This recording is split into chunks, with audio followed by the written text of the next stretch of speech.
tentang kasus merek antara PT Atali Makmur dengan PT Tongshen IND. Nah, di sini merek Joyko didaftarkan oleh PT Atali Makmur pada tahun 2001 untuk produk alat tulis kantor.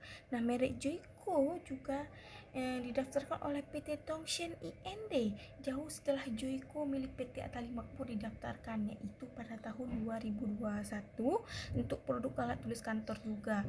Nah, kasus ini terjadi pada tahun 2021 ketika PT Tongshen IND ingin mendaftarkan mereknya ke Direktorat Jenderal Kekayaan Intelektual atau DJKI. Nah, perlindungan hukum menurut Undang-Undang Nomor 20 Tahun 2016 tentang merek dan indikasi geografis, PT Atali Makmur telah mendaftarkan mereknya sejak tahun 2001 untuk produk alat tulis kantor. Merek Joyko memiliki hak eksklusif di sini, dalam artian hanya merek Joyko yang berhak menggunakan, menjual atau melisensikan produk tersebut, yaitu hanya PT Atali Makmur yang boleh menggunakan nama Joyko untuk menjual alat tulis produk alat tulis, sehingga PT Tongshen IND melanggar hak merek di PT Atali Makmur berdasarkan pasal 21 ayat 1 Undang-Undang Merek tahun 2016, yaitu yang berbunyi memiliki persamaan pada pokoknya atau keseluruhannya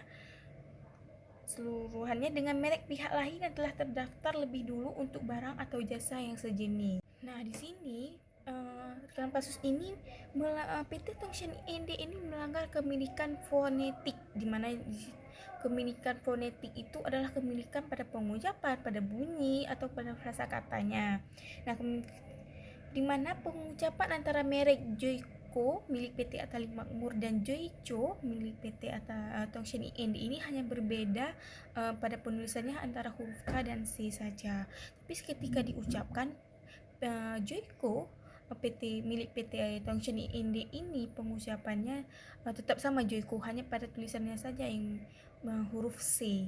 Jadi kepemilikan fonetik ini dianggap bisa meniru atau sangat mirip dengan merek yang sudah terdaftar, sehingga bisa dijadikan alasan untuk membatalkan permohonan PT Tongshen IND ini ke DJKI.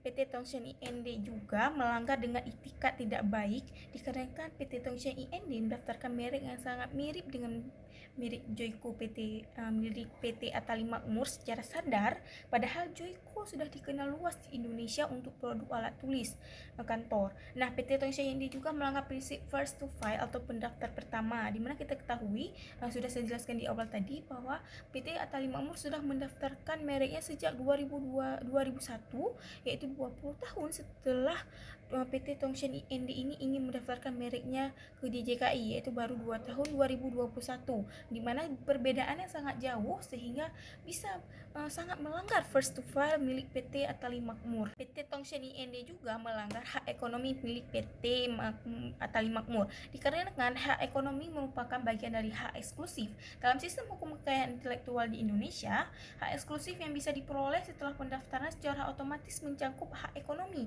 Maka siapapun yang melakukan atau meniru Joyko tanpa izin otomatis melanggar hak ekonomi PT Atali Makmur. Jadi kita ketahui bahwa merek Joyko ini sudah terkenal luas di Indonesia. Semua rata-rata pelajar atau pegawai kantor atau mahasiswa menggunakan merek tersebut, merek Joyko, bagian Stipex, penghapus ataupun merek-merek lainnya untuk produk lainnya. Jadi ketika ada barang lain yang ingin mendaftarkan merek yang sama dan produk yang sejenis, otomatis konsumen akan kebingungan yang mana yang produk yang asli Joyko dan produk tiruan. Bahkan sebagian masyarakat pun mungkin tidak mengetahui bahwa ada produk tiruan seperti itu. Jadi itu otomatis akan melanggar hak ekonomi milik PT Atali Makmur, di mana penjualannya akan menurun dan itu sangat merugikan PT Atali Makmur. Nah, PT Atali Makmur sebagai pemilik pertama dan sah atas merek Joyko memiliki perlindungan hukum yang kuat. PT Tongshen IND berpotensi kalah dalam sengketa merek karena pendaftaran merek Joyko dinilai meniru atau menyerupai merek yang telah terdaftar terlebih dahulu. Kemiripan nama dan produknya sama sehingga berpotensi menimbulkan kebingungan konsumen seperti saya jelaskan tadi. Perlindungan hukum lebih kuat berpihak pada pemilik yang mendaftarkan mereknya terlebih dahulu. Ada pertanyaan yang menimbulkan, bagaimana sih PT Atali Makmur ini bisa mengetahui bahwa ada perusahaan lain yang ingin mendaftarkan mereknya yang sejenis dengan milik PT Atta Lima Makmur tersebut. Nah, pada saat pendaftaran merek ke DJKI ada pengumuman merek.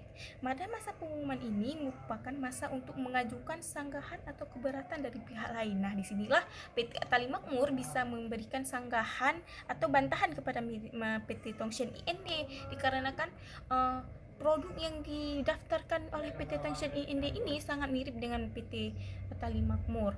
Nah, di sini juga dapat mengajukan keberatan secara tertulis kepada Menteri Hukum dan HAM Republik Indonesia selama pengumuman waktunya belum berakhir. Keberatan dapat diajukan dengan beri alasan yang cukup disertai bukti yang cukup bahwa merek yang dimohonkan mereknya adalah merek berdasarkan ketentuan undang-undang, tidak dimohonkan karena ditolak untuk didaftarkan. Nah, keberatan yang diajukan dapat ditanggapi dengan sanggahan oleh pendaftar merek secara tertulis paling lama 2 bulan terhitung tanggal salinan keberatan disampaikan kepada menteri. Nah, akibat hukum dari putusan ini adalah merek Joico milik PT Tongshan IND dicoret dari daftar umum merek dan diumumkan pencabutannya dalam berita resmi oleh Direktorat Jenderal Kekayaan Intelektual atau DJKI.